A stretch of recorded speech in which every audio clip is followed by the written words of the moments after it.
sampun pasrah kalih jenengan Gusti, nglampahi urip wonten ing donya mriki. Yen pancene takdire kula dadi tiyang sugih, nopo dene takdir urip kula boten sugih. Kula tampi kanthi ikhlas ing ati.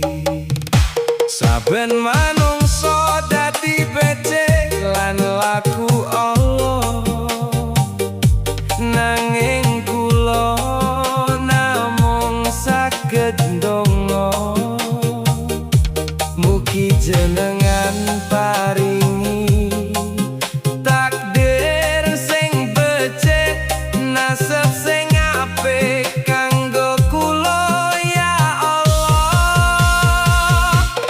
Rejeki, pati lan jodoh niku kuasane jenengan, dalane urip teng donya lan akhirat nggih kagungane jenengan ya Allah ya Gusti Pangeranku. Mung marang jenengan kula sumelelan itu.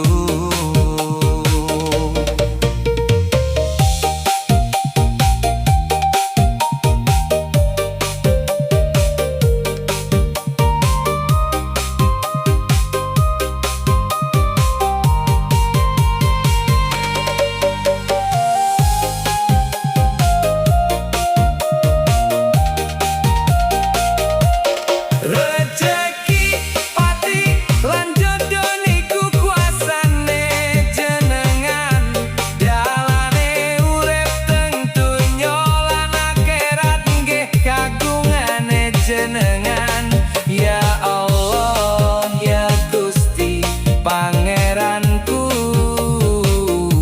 Mung marang jenengan kula sumelelan itu.